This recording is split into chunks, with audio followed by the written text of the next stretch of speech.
Okay, welcome to the book reading Orgasmic Blueprint Tools for Pleasure, Desire, and Consent for Individuals, Couples, and Intimacy Professionals. So, thank you so far if you have been following and listening to my readings. And we just entering right now chapter 5, what is all about professional dynamics for hands-on practitioner and facilitator, and how to apply everything that we have done in the prior chapters about the inflow, the nervous system communication, 3-minute game, and so on and so forth into a professional setting. So I will start reading right now, and let's get started. Okay. Transformational leadership and facilitation. Being the gift. Leaders become great not because of their power, but because of their ability to empower others. It's a quote from John Maxwell. Facilitation literally means to make something easy. Our job as facilitator is to make it easy for people to have the experience that they choose to have, as well as make certain experiences more accessible to them. Facilitation is not therapy, and as a facilitator, we don't have to get to the bottom of everything's issue or to protect clients from unpleasant feelings that might come up during a session or a workshop. However, it is our responsibility to show respect, care, and a willingness to be there with them. Activity and experiences. It is helpful to distinguish the difference between activity and experience. As facilitators, we guide an activity. How the participants feels it, integrates it, and digests it happens in their inner world and is totally up to them. Though we are not responsible for someone else's inner experience, there is much we can do to encourage and support them so that they are able to have the experience that is most helpful for them. So our job as facilitator is to guide activities and response to the needs of the participants so that their inner experience becomes more easily accessible. Transformational hands-on work. We are our choices. It's a quote from Jean-Paul Sartre. I feel blessed to transform. No, this is myself. I feel blessed to do transformational hands-on work. I feel honored when someone asks for help from a place of pain or numbness and puts their trust into me. I feel humbled each time I see their empowerment switching on when they open up in vulnerability and see the pull for change. I've learned from the best teachers a man can have: women. They are midwives, medical doctors, therapists, and my lovers. And after being a tantric lover for many years, I thought I had a pretty good idea about what I was doing until the day my lover told me I didn't have a clue. I thought I was doing what she wanted, and I remember my insecurity and feeling of inadequacy. She was a sexologist and very experienced in yoni mapping, de-armoring, G-spot massage, orgasmic meditation, and sexual pleasure massage. She knew her body. So long before I have heard about somatic work in relation to consent, I was blessed to learn from her by following her instructions into her sexual, physical, and emotional landscape. And I already studied many modalities and had much insight into embodiment, anatomy, and sexuality, but this was the true initiation to my journey as a sexual body worker and practitioner. For many years, my practice had been very treatment-oriented. I was based on one-way touch, where I, as a practitioner, had to know what to do and how to do it. I read cues and followed my intuition through empathetically feeling into the receiver's expression. And over time, I began to receive positive feedback from clients about the presence they felt in my hands and the pleasure they received through my touch. Results seems good, as a client reported having new experiences of embodiment, pleasure, and sexual activation. At this point, I only knew the basics about the power and anatomy of presence in regard to the nervous system trauma and re-triggering trauma of sexual abuse.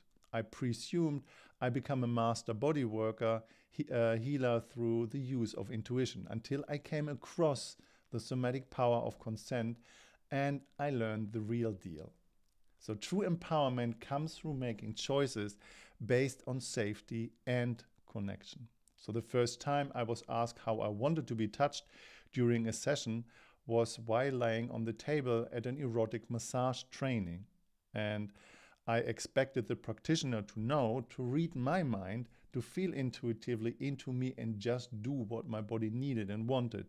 Instead, I was asked how I wanted to be touched. And at that point, I realized how much shame, guilt, and fear was connected to making clear requests based on my own verbal expression of pleasure.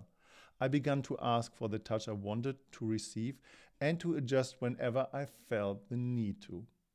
It was the best massage I ever had, smoking hot. This is when I realized how little I really knew about the desire of my clients during a session and how my actions were based on my own assumptions of what I thought they needed. That had only been guessing by reading body cues. I went on to study, practice, and embody the true meaning of consent and how it relates to the somatic nervous system. So these days, the most important things in the work I offer is creating crystal clear agreements with my clients, empowering them to make choices and requests, and showing them how to differentiate between receiving and giving. I leave it to the client to tell me which part of their body wants to be touched and how. And this allows their body and nervous system to realign. If the client doesn't know what they want, we stay there until they do. And this approach has resulted in clients becoming empowered in the most profound way down to a cellular level. So the key to empowerment is to be able to make choices, which is only possible when there is a sense of safety within the nervous system. And this is especially true and important when working with women, women's sexual healing and de-armoring. A little video ad in my own benefit. I'm so excited to take a moment and share with you my de-armoring and sexual empowerment coaching certification. This program has been around for almost 10 years and is my highest offering. Sexual wellness is forecasted to be a $125 billion industry by 2026. Why? Because Tantra is booming like yoga 20 years ago, and people are more ready than ever to express their sexuality, build deeply connected relationships, and have the most outrageous orgasms and erotic experience of their lives. However, most people are never taught how to do any of this, how to have extraordinary relationships and the sex that they really crave. They're looking for qualified, confident professionals to teach them. So my de-armoring and sexual empowerment coaching certification is a powerful one-year professional program that helps many coaches become incredibly successful and highly paid professionals. This program doesn't just train you in every aspect of the coaching process so that you can build a successful online business. This coaching also walks you through the personal transformation of a lifetime, because the best coaches have done their work themselves. And on top, I show you all the tech secrets how to create a thriving online business. But first and foremost, you'll discover transformative techniques like the empowerment tools, meditation practices, and pleasuring pathway that you'll apply to your own life first. Then you use all the same proven tools and techniques to get laser-focused results for your clients. We also hold an exclusive de-armoring training just for our coaching students and alumni every year. In this training, you'll experience a 10-day of live teaching with other teachers and me, refining your skills as a de-armoring and sexual empowerment coach. So, if you feel the call to claim your spot in this multi-billion-dollar industry and transform not only your own life, but the life of many others around the world, get on the waiting list now at somaticarrows.com/empowerment empowerment coaching, and I love to see you there and welcome you. So welcome back. If you're interested in learning more about empowerment and like to have some mentorship and be part of the armoring training, so please feel free to reach out. The link of this you find in the video description. Get a free call and just get your questions answered. All right, let's continue. Giving and receiving for hands-on practitioners. As a therapist, you are a giver who is truly appreciated by your clients. In this way, there's nothing more nourishing than knowing your work makes a positive difference in the world. It's a quote from David Lauterstein. Touching a client or patient versus touching your lover. If you work as a practitioner means you come into tactile contact with your clients or patients, it can often be difficult to separate the kind of touch you do at work and the kind of touch you experience with your partner or your lover. When with your lover, ask yourself whether your action towards your own pleasure is evasive. Tuning into the inflow of your own pleasure when in action can be hard to master, and it can be especially challenging for those of us working in the field of medicine, physiotherapy, massage therapy, sexual therapy, and other professions who regularly utilize touch in our work. So if your profession fits into those categories, I'm sure you can guess why. So we are so used to healing others, to being the one in the giving dynamics, we are often closed off to receiving for ourselves. So we are the ones with the expertise and answers. We are the healers. We are the strong, supportive ones, right? I am. So when we get stuck in this mindset, it's difficult to admit that we need love and support too, and to be open to receiving it. So when touching a client or patient, two things happens in your brain. First, your noticing brain is present to the inflow of sensations via the direct route as you palpate, are aware of subtle differences in muscle tone, temperature, form, and so on.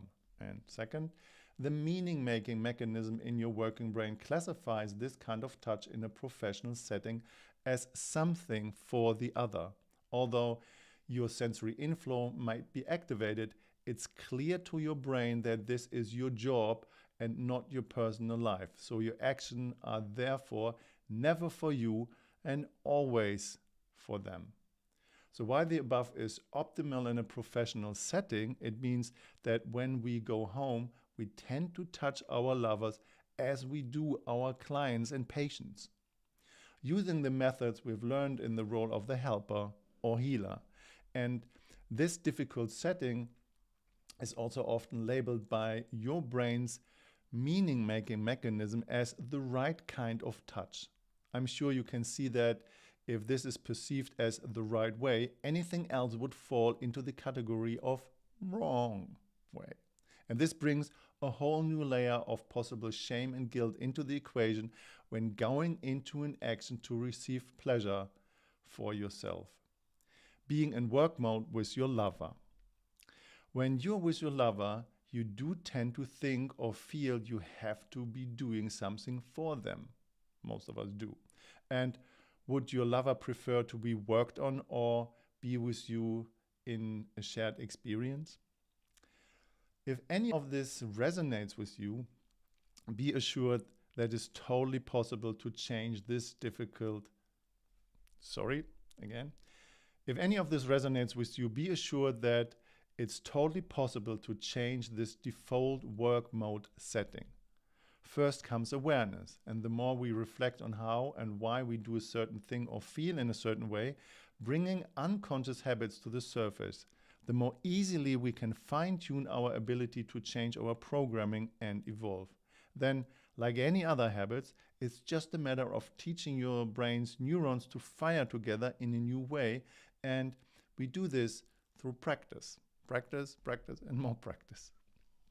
And once you've taught your brain to receive while you are in action, you'll soon begin to notice increased depth, richness, and intimacy in your personal relationships. So by utilizing the somatic consent engagement system with your lover or playing the 3-minute game, what becomes clear in a deeply embodied way is that you don't always need to give in order to create intimate connection. And that's what the your action for your own pleasure dynamic is all about. In contrast to working with a client as a professional for them, you tune into your action while receiving pleasure for you in shared experience with your lover. While experimenting with your lover, I suggest starting by touching their hand slowly until you clearly find the inflow of sensations for yourself. And after the direct route is firmly embodied, only then moving on to the other part of their body. Remember, this is a process of neuroplasticity, the rewiring of neurons within the noticing part of your brain, so it will take practice and time and a little bit of patience, but it works. A couple of little adjustments will make an enormous difference to the outcome. To avoid feeling like you're working instead of sitting opposite of your partner as you might with your client or your patient, sit beside them while holding their hand in your hand. Then, just as you did with practicing the direct route with an object, lean back to create ease rather than effort within your body to avoid your nervous system automatically being triggered into alert or working mode. So start out by feeling the shape of your partner's hand, making micro movements as you tune into the pleasure being relayed via your hands to your brain, while simultaneously acknowledge that the action for you, if you have difficulties in tuning in, go back feeling an object for 5 minutes before feeling your partner's hand again. Notice the difference as you touch for your own pleasure. So your action for you, asking your lover for permission. So when with your lover, try to avoid phrases and questions you've used with your client or patients. And this might include, I'll give you, would you like a hand massage? Which are likely to close off the ability to tune into your own pleasure due to their association with work. Instead, ask for permission with the words, can I feel your hand or may I feel your hands? The word can I or may I make it clear that your action is for you and make it easier to focus on your own pleasure. So I encourage you to keep practicing, because when this new habit is formed, you'll access tremendous amounts of pleasure that to some degree or other may have evaded you before, having been categorized unconsciously by your mind as wrong action and like to emotional shame. I'm sure you'll be amazed by the difference between receiving for your own pleasure and giving in work mode. So when you can truly go into action to receive for your own pleasure, you'll land into a state of being that never happens with a client. With this new embodied ability comes the realization that giving while doing isn't always necessary in your private life. You'll be able to let go of working on your lover and be with them instead in an uplifting, shared, intimate experience. And when embodied of receiving happens, touch in a professional setting also improves. While you're certainly not working on a client to follow your own desires, your hands will be more relaxed, present, and sensitive to subtle differences, and therefore intuitively know more. And this results in a win-win situation for you, your relationship, and your clients. Okay, so this was the first chapter or sub-chapter in chapter number 5 for professionals. Thank you for being here so far. Please like and subscribe that you're getting notifications about the next live readings. And please drop any comments, questions, or statements in the section below. I will personally answer them. And if you follow that link to that free call, you're more than welcome to get your questions answered. All right, thank you for being here. I hope you enjoy it. And if you like to have the book as a hard copy, there's a link to Amazon to get it as a paperback or as a hard copy. And if you would like to get it as an EPUB or as a PDF. You can download it. There is a 50% discount on my webpage, or special if you want to call so that you can share the book with other people who might benefit of it for free. So you can share that. Feel welcome to do so. All right, looking forward to the next reading. For professionals, is not so much left in the book. Here you see that's the remaining part, and seeing you at the next reading.